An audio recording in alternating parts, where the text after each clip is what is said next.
Well, hello out there in Candyland. I appreciate your beatboxing there. It's Wouldn't late night. me. I think it's a part of the music. Late night magical, wonderful gaming with the trio of terror. Ooh. Yikes! Wow. Yeah, what an intro. Anybody out there say hi? I can't. How about a trio of? Oh, no one's on here anyway. Doesn't matter what we say. That's right. So, what? Just for the world aspect out there, we just finished playing our first great campaigns of the American Civil War scenario. We did it. Yeah, and I think we started with the first one. I think so. Yeah. All Green Alike from the Stonewall Jackson's. No. Yeah. Stonewall Jackson Way 2. Yeah. Okay. The All Green Alike module or whatever, and then Across the Potomac was the scenario 1. And actually, it was quite mentally testing. Yep. So we started it, and then we played. So we played through turn 1, and then we got back together a couple days later and reset and started over because we realized we'd made a lot of rules mistakes. Because we butchered. We butchered the command rules, and we butchered. So Jeff has played this before, but it's been a long time, and I've played it like a couple parts of a turn with a local guy and with Jeff, and so I'd never played a complete game. And so we had on our goal last year to play it, and we never did. And this we had again, and we did it. So. And we had a wonderful participant in the game over my shoulder there. And we actually almost lost him, but it turned out who is kicking us back? Andrew, is that you? What? Who's kicking us back on feedback? I don't know. I don't think so. I don't hear anything. Test. Test. We almost lost. We almost lost him, but turns out he might have earned his name Stonewall well before Manassas. Oh yeah, he did do actually better, didn't he? Yeah. He kind of started out kind of wiki sauce, but then he kind of. What was the date on that scenario? So you want me to share the screen? Yeah. Yep. This would have been 20. Yeah, just about 20 days before first bull run. So, or first Manassas. And there it is, the wonderful map. And we fought this battle up and down the United States 11 highway, where I roam supreme and raid up and down the valley in my home area. So I'll zoom in here, but I just want to show you. So the part, I don't know what the actual play area is, but there was a Union unit in Hagerstown, and a lot of the Unions started up in Williamsport, and then the furthest south cities to take were Bunker Hill and what is that down there? Smithfield. Most of the action happened right here in the middle, of course. So I'll zoom in here, but I don't know, Jeff. What order do you want to go in here? How do you want to? Well, let's. I think you're on the right subject. So let's go ahead and zoom back out to where you were, where we can see top and bottom. Okay. And let's at least discuss what the objectives. Oh yeah. Oh gosh. Okay, where people started and what the objectives, what our intention or objectives were. So, with typical GCACW, the victory conditions are quite a lot. They're quite involved. There were 4 hexes, a choice of one of 4 hexes that you could control along with Hagerstown, which was never going to be threatened. But I suppose the Union cavalry or Confederate cavalry could threaten it at some point, but we didn't even mess with that. But they had the hold Falling Waters, which is circled in blue. So it became Union. Whatever this one is right here. Across this ford here. And then there's a 4th one. But anyway, so basically for 2 points, you'd get 2 points if you had Hagerstown and one of those 3 of 4 hexes there. Those were pretty easy to capture. I think Jackson started up here, didn't he? Like in Haynesville or something like that. Sorry guys, my map's gonna go back and forth. My mouse is just wackadoodle.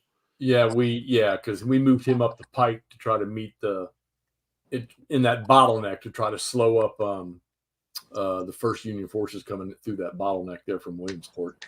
And I think he did. I mean, yeah, he did initially. You're right.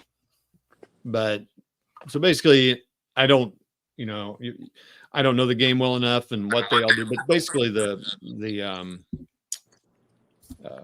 on real quick. Oh, look, a bot. Good job. One of us is attracting a bot. Nice. That's a first. It's been a while. So the cavalry is really strength, and all the units in this particular scenario are quite small. Like, I mean, they're pretty weak. There's not. I think what's the most we had? Five. Looky there, boy. We could have used you. Oh gosh, Patrick. Yeah, it's a good thing you didn't watch because, boy, you would have been like, yeah, boy. We've got questions. Although it probably would have been really great to have you on to watch us live. We'll do some live stuff, promise. And actually, yeah. Anyway, I think it'd be fun to have Patrick on and talk to him just about stuff he does and stuff. So, but anyway, so this is a very intro scenario. Like I said, I think 5 is the biggest strength value, a manpower value on any unit. Most cannons in one, artillery is like 1 on a few people. And Johnson on the Confederate side has a 2 tactical value, which is kind of like a quality value or something like that, which in this scenario is humongous. Yeah. Because the Union guys are all 0. I think there's a one guy. Oh, and one of the Union guys says -1. So anyway, so then that was for 2 victory points. Sorry, let me go back to the victory points thing. Taking Martinsburg or Kearneysville and these was a +6, and then if you got down to Bunker or Smithfield and a couple others, it's like I said, it's lots of little this and you could get +9, so you could get up to 17 if I'm doing the math right, and then you get victory points for manpower lost through combat, basically. So not like we did with our cavalry and we lost it because what did we do to our Union cavalry? Somehow we made it so he lost. Yeah. Through extended march. Oh, he took an extended march loss. Yeah. Yeah, it didn't take much. And then we also, so that loss didn't count. But anywho, so that's the victory conditions. I think Jeff and I, we were initially focused on getting Martinsburg, and then we were going to worry about the other ones because we didn't have any really good concept of how long it would do to take something. I can say I remember in the first turn, the Union took Martinsburg. So we were pretty excited about that. Yeah. And then so some of the units, and then I'll shut up and let Jeff fill in. So we brought some units down here on the west side of the creek and took Martinsburg, and we put the other guys down this side of the creek, I think, to because Shepherdtown is one of them too. But anyway, we're going to come down this side and make sure that the Confederates didn't come across here. And so that's what these guys are doing on that side. They were going to come down and maybe, I don't even think, Jeff, you and I were even thinking about we thought these were possible.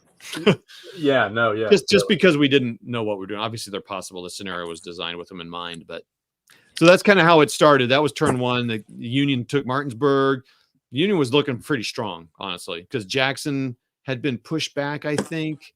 Stewart had been pushed around, and Johnston could only get to like Darksville or something right across that creek because they only were allowed to basically do one thing, and they rolled not great for movement. All right, so that was turn 1. We don't need to do every turn, I guess. That just was so. What's your comments, Jeff? Yeah. So we okay. Well, so let's 4 turns in Williamsport is where. So all right. So the initial setup starts with 2 divisions in Williamsport under the district commander is Patterson, and Cadwalader and Keim are the 2 division commanders. Each of them have, I think, well, one of them has 4 brigades, one of them has 3, but one of the brigades can't move, or one of the there's a regiment that can't move. So there's 2 divisions each with 3 brigades, and Stewart is sitting up there in their face along the pike at the start, but yeah, he's going to screen and run away. So our thought was, let's take Jackson up the pike and put him in there to protect my current residence in Falling Waters, so that the Yankee Blues couldn't get in there and destroy my wonderful apartment complex. So we did that, and actually Jackson did an okay job, but of course Union took that hex across from Williamsport. I mean, that victory location across from Williamsport immediately. We were not going to try to stand there. Plus, they got the first move, and we couldn't get there anyhow. They were going to be across. And then we opted to move one of the brigades down the east side of the river and one down the west side. And we'll discuss what maybe we thought we should do different later. But we pushed the fight, and I will say this, that Stewart did his job. He screened, and he delayed and took movement away, which, of course, in the all green alike, you're not getting any pluses to the die rolls for Union anyhow in this game. But I mean, he did his job. Jackson did his job, and we were just discussing, as a matter of fact, before we got on here, as we'll explain the end of this scenario, that Jackson, we think he got his name Stonewall in this battle right here because of the job he did. Yeah. So the wonderful Union counter you see down there in Smithfield, the only reason he's in Smithfield is because Bartow chased his happy ass, as a lot of people say, up the valley and out of the valley almost. And we were concerned that when he moved into Smithfield he would take that, but he was in demoralized state too, so he got nothing. He didn't take that, and that was a sigh of relief for at least the Confederates not losing those victory points there. But hey, Jeff, did we determine, and I'm sure Patrick, if he's still watching, will tell us, but can demoralized one take a city? No, it said you can't be in any demoralized status. Okay. So if he comes now, it did say that if he comes out in recovery of the demoralized status, then that hex becomes a taken victory location. Okay. So that's what it said. Yeah. But so now, that was okay. Go ahead. No, I'm good. Go ahead. Well, all right. So that was our plan with Jeff. Really, what was our plan with Caldwell, with these guys on this side of the thing? Were we trying? I'm trying to remember. Were we just trying to block this out, or were we trying to take? Well, when we initially moved across the river, we wanted those victory locations across those fords, but then Johnston moved up actually kind of rapidly, and we decided we needed to put Jackson over there because I think we were thinking about Jackson trying to keep them out of Shepherdstown and definitely keep them out of Kearneysville, especially once we learned that the second tier victory location could either be Martinsburg or Kearneysville. Right. And Shepherdstown is also a part of the victory conditions as well. It's weird because you had to maintain one and take one of two others. Yeah. In order to get those victory conditions. So yeah, I'm kind of curious what our goal with the Union going down that side was. That's interesting. Yeah. Well, we wanted to drive on Kearneysville, and we wanted to make sure that Jackson didn't swing up. Yeah. Okay. Gotcha. Yep. And then where you see Jackson sitting, my God, I think he spent the last 2.5 game turns there, didn't he? And at least the last two for sure. Yeah. But yeah, I think you're right. That was funny the way that ended. So let's go back to turn 2. Sorry, this isn't like I told Jeff next time we need to keep track of our log. If we're not going to be live, we need to keep a log. We just save the file this time. Jeff's also learning Vassal, which I guess I am too, but I'm just the opposite of him. I used it more than he has, but I'm learning it too. So anyway, in turn 2, I was feeling confident with the Union, like, oh yeah, man, we got Martinsburg. Sweet. Yeah, well, Johnston moved up there and grand assaulted and took Martinsburg. What a fight. In turn 2. And we're like, okay, is this going to go turn to turn? So it was interesting. I took a picture of this and posted it at the end. So at the end of turn 2, Patterson, Keim, and what's his name were here, Negley. And then we had a couple of units over here. I'm guessing probably Wynkoop, maybe. That's out over here. And the guy that we got that ran south. Oh, that's right. And Abercrombie. Yeah. Hey, Patrick, is there a lot of the Vassal games have like a cemetery for your dead units? I couldn't find it. Is there one in here? If you're still on. Anyway, so someone commented to me that, oh man, Johnston's in trouble with that grand assault coming up. Well, did we try to grand assault or not? I think we did. Yeah, because we had Elsie on the other side. Yeah. That didn't go well for the Union. No. So basically what happened here is the Union just hit their head against a wall. And then we'll tell you about the last turn because we were getting super desperate and what happened to Negley at the end of turn 4. So real quick, people who aren't, because if I'm streaming this on my channel too, World War II stuff. So this is obviously not World War II, but the cavalry really does a cool job. Kind of like in, I don't know how many games do it, but I think BCS handles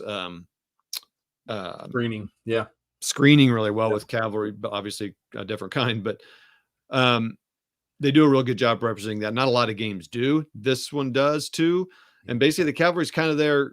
Kind of what they do is they stand, they keep you from moving because you have to stop when you get in a zone of control, and then they can retreat. So they're basically just kind of bouncing off of units, going around to the hot spots, kind of like what happened over here. So Stewart, God, we had him everywhere.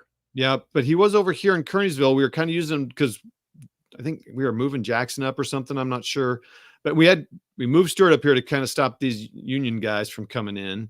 And then Jackson got up there, and we were going to keep Stewart there. But then this 13th PA finally activated. Yeah. Let's try to, maybe we can take Shepherdstown. So they started, but even though Jeff has, I was looking at the victory conditions, they didn't need to even do that. Shepherdstown, because Shepherdstown was one of the 4 of this, this 4, like it was of no value. Oh, there was don't mind the entrenchment notifications. We seem to be clicking something wrong that's putting these things into abattis and breastwork. Yeah. Ignore that. We're not digging trenches all the way down from Hardscrabble to Shepherdstown. Oh, that's funny. Stewart's the same way. How are we doing that? I don't know. That's what I'm saying. We've got a hotkey or something that's doing it that we're hitting a combination of keys. Yeah. Okay. Anyway, so for example, so we saw 13 PA moving down here. So we decided, well, Stewart's doesn't need to be here. Jackson's doing a fine job. So Stewart rushed over here. And now, and just so that just for those of you that maybe might be getting to this,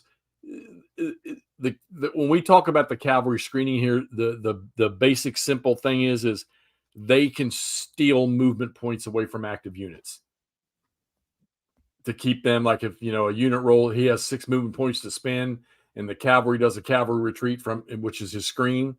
He steals remaining movement points depending on your die roll away from that active unit that's moving. So it can, you might have rolled a 4 and you got this infantry unit. They say, oh man, that's 4. I can move up here and take this objective, but that cavalry's in the way. He might steal 1 or 2 of those movement points, and all of a sudden that guy can't make that objective. And it's painful. It's very painful because they're going to fatigue out and they're not going to attain the location you wanted them to during the movement. And all they're going to do is look at the tail ends of the horses as they ran away and not cause any damage to them. Yeah, in our case, the Union cavalry exhausted out. We lost them. Yeah, they ran the horses dead. But just to kind of wrap up the game, then we can talk about what we learned and what we think we need to. Well, we need to brush up on everything. Let's face it. So the game was last turn. It was desperate times, and so the Union they started. This is exhausted, right? When they're white stripe. Yeah. So most of the units on both sides were exhausted by this point because we were just running them ragged. So, but they were green, I think, right? Probably. Anyway, so we just started bumping them up against Jackson, and we had Jackson was at this point had built up to a B2, which is hopefully we did that right. But so defense was doubled, right? Or his value. We got him as high as he could go in 1861 for the scenario. Okay. So now he was not a 2, he was a 4. But if you look there, that second, so it's 3, 2, 1, 1. 3 is his total manpower value. So there's 3 times whatever number. 3 manpower value. The 2 is because he's disorganized. So he's just, the manpower is not totally there, but they still have the guys there. They're just not. His combat values too. They're not all fighting. Their combat values too. The tactical value is 1, meaning Jackson, he's Stonewall Jackson. He's getting there. And then the last one is artillery. So they have some artillery in there. And you wouldn't think those 1s would do much, but damn, they sure do. Yeah, each one, because you're only rolling a D6. So a +1 is a big deal. anyway, so basically, so Caldwell was like, okay, we're going to get this. We're going to make this happen. We're going to assault, attack, whatever. Well, the first 2 assaults, like, I think we rolled a 6, so no one could do it. So they all fatigued and no one assaulted. They all was like, we're good. And then the second time we did it, which was like immediately because they got a thing again, one guy was able to do it and the other 2 just fatigued out. And one guy went in and we lost. It was when Williams went down from, well, whatever. I think Thomas actually lost a step, and then we tried one more time, and yeah, it was bad. So basically, Jackson was he became Stonewall at that point. This is when he got his name. In between, we're rewriting the books on that one. In between Walper's Crossroads and Van Cleversville. So that was kind of how it ended. So then over here, we again just got desperate, and we took Negley, who starts out as a 3. He was down to a 2 because he was disorganized. We ran him through that creek and up into Martinsburg, and Johnson and B didn't take any damage at all. They didn't even know it happened. It was like a -5 or 7 or something like that, right? Yeah. It's some ridiculous number, whatever it was. And Negley lost 2 steps and added some more manpower value points for the South. Anywho, so that's kind of how it ended. It just weird. If this was a longer term thing, I think the Union would pull back. It's like, we're just hurting ourselves at this point. But obviously, when you have a scenario that's 4 turns and you have thing, you're just going to run your guys to the end. I think it's the point of this, just to learn how to do stuff. So that was the game. The game ended with a -5 differential, meaning the South had minus, the points from Union victory points were at -5.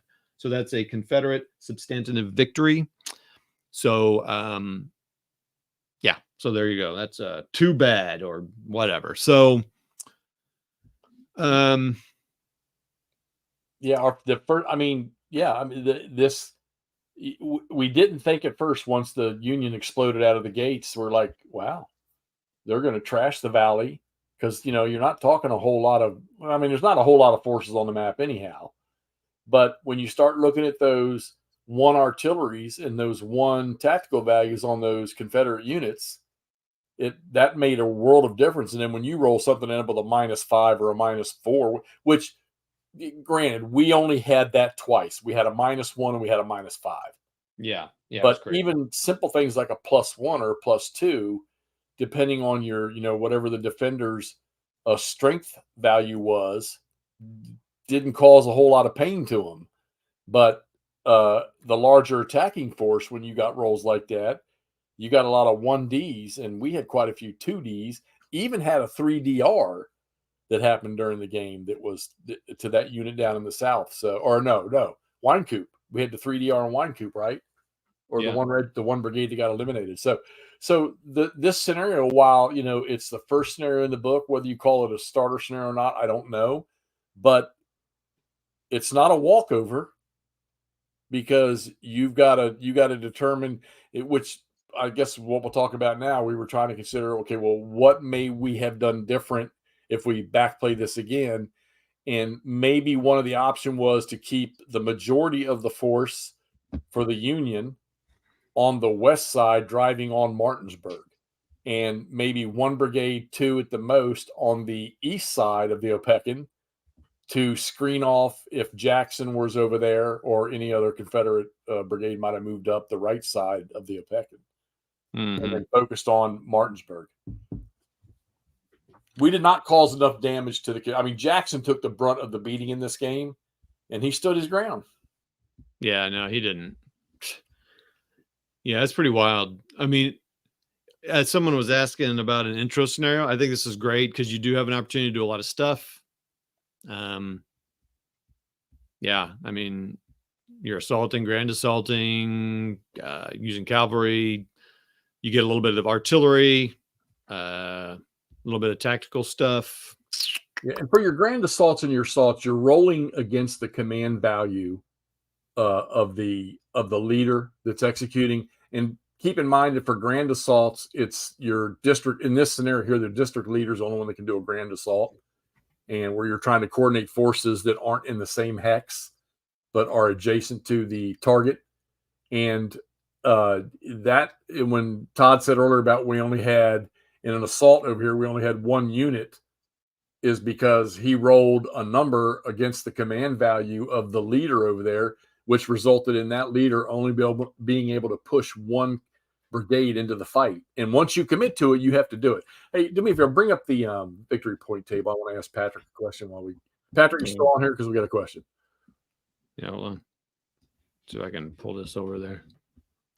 That little skull and crossbone markers, do you use those for manpower loss for, like, we got the Confederate one at 3. We were marking Confederate losses, manpower losses, using that. Is that how those are used?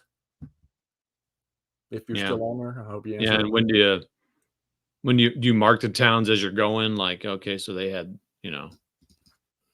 the 2, and at one point they had the +6, but then they lost them, so they went back down to the 2. I don't know. Yeah, that's what we were just, because to me this reflects that the Union gets 8 manpower points or 10 manpower points because they killed 10 Confederates, because that's a blue color. So, but we weren't sure. We are just curious how it goes. Oh, so yes, that's 3 points. Okay, so we track the manpower with those, and then at the end of the game, when we start computing the victory points, we start moving those victory markers. Okay. So all right, yeah. Well, so we were doing it right. Cool. So yeah, good scenario, good brain teaser to get you started in GCACW. The use of the rules. Granted, if you're starting for the first time, you're gonna we scratched at the rule book. It started to come back to me pretty good. And I'll be honest with you, I'm not gonna lie to you. We got before in 4 turns. I think we had the on the move combat, we had the assault, and we had the grand assault down where I don't want to say we didn't have to think about it, but we knew what we needed to account for. And the only thing that we might have struggled with a little bit was when we did our rolls is making sure we had the differential right. And other than that, I'm saying I think we could play the next scenario and not have to look at the procedure for combat on the move, assault, or grand assault. I really think we could do it without looking at the book.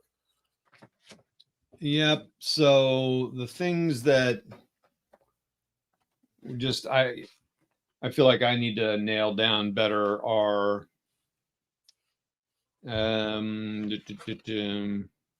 probably the flanking. I think it's so it's flanking's pretty easy in this because the terrain's not too limiting. But the flank values, the charts in here are quite good and very helpful. I mean, I don't expect you all to see that because I've got my lights turned down low, but they're pretty clear. Zones of control might be interesting, but again, it's pretty easy in this. They keep the values low of the units, so that's easy, and then it's pretty relatively clear terrain. What I find interesting. And retreats. But again, I think I felt more comfortable with retreats as we went. It's pretty easy reading the chart, but to me, the chart was confusing initially. Oh man, I just saw something else that's cool. The forage table. I love that stuff. We didn't do that. That's a different, Oh, an extended march. So I think a lot of it's just reading through the charts. Oh man, what was I going to say that I needed to brush up on? Shoot. Yeah, I think I just need to understand command and just the special rules. Like the command range was only 2, not 3. Yeah, that's why we reset. There was 2 things we were doing wrong.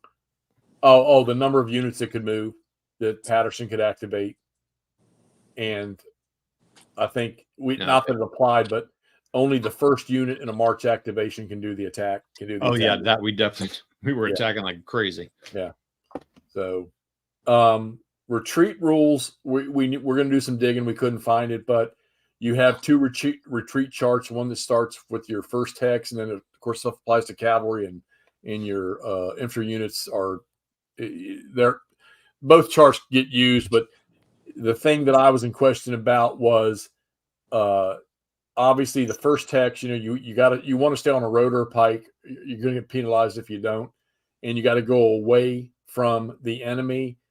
But the second, third, fourth, and continuous hexes after that, a lot of games you play, you have to continually move distance away from the enemy.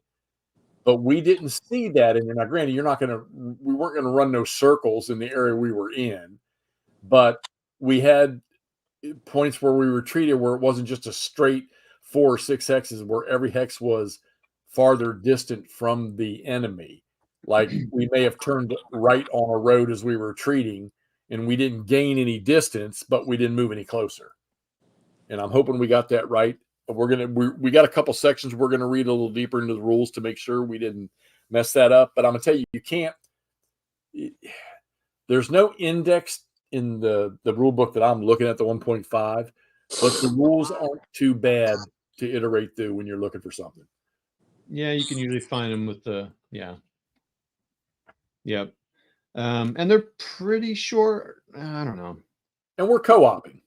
So. Yeah, everybody. We this is how we do it. We co-op play, which makes fun. So we would basically, like, I would take a couple initiatives and he would take a couple. So sometimes we're controlling, I would control the Unions and I was the Confederates and back and forth. So and just help each other try to figure out the rules and stuff. So yeah, I don't know. It was fun. We had some moments where we're just like a few times Stuart rolled 2 1s on his thing, like near the end of the game. We were just rolling 2 1s. We were rolling really low on movement for both sides. A couple times they got 12s. We had some good rolls too, but it just that's the fun of the game. I mean, and that's kind of why I like playing it two-handed, because I get less frustrated when the crazy stuff happens. But yeah, it was just fun. And just fun, like Negley going up there and just like getting just wrecked going into that town. But we knew he was not going to do well because the tactical modifier, the guns, the cannons, anyway. And we had McMurray on here with us tonight to keep us straight. What's up? Lamb-based us when we were making bad tactical decisions. And that's right. This is fun. I like to say Todd's used Vassal. We haven't had Andrew doing it yet, and I've tried it a couple times, but I've never been successful with it. But I will say this game works great with it. So who knows? This may turn into, well, no, there's no doubt it's going to, because we have intentions to do. We're going to continue to do this because this is a great system to do this with. But I figured somewhere along the line, Todd and I are going to venture into other systems. A couple of things we need to say. Patrick, your channel's been great. You might just want to go ahead and shut it down. Well, no, I guess you can keep playing the commands and colors, but look out. That's all I'm saying. I mean, I know it's not competitive. I know we're all friends here, but I just pretty much look out. The second, we reference you so many times while we're playing this, it's not funny. You won't stop talking about you. Yeah, it's we have a little saint doll like on our dashboard, and it's Patrick, and we're like, please help us, oh Saint Patrick. The second thing is that we're probably just going to move on to Goss and play that now, aren't we, Jeff? Full on. Yeah, Ryan. I mean, we're good now. Yeah, I mean, we got over this little baby game, and we'll go play the big stuff. Oh, Patrick says, "Bring it!" Oh boy. Oh, what? Yeah, now you guys Patrick. Congratulations. Oh, we've made him mad. Oh boy. Oh, we will no longer be blessed. Anywho, so fun times. Yeah, great. We just wanted to come on here and give a little summary of what happened. We had a great time. Again, lots of laughs and moans and groans, and it's like last time we tried this. But I appreciate the kind words, everybody. Oh, McMurray, most excellent one. Charles, thanks all for popping in. Oh, Charles, you're the best. You're a nice man, Charles. People in here looking at this one, posting this so late at night and going live like this. We were just going to use it so that it would go straight.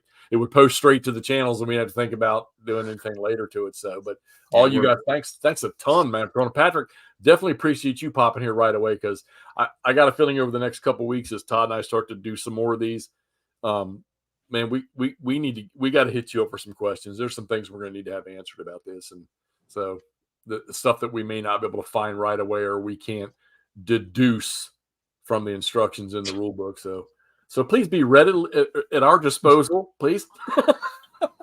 And thanks everybody coming on. We're going to kill this thing. I'm going to bed. I got to go into Martinsburg tomorrow and see what the Yanks didn't burn and whether I can work or not. So probably. All right. Thanks all. Thanks for working. See you.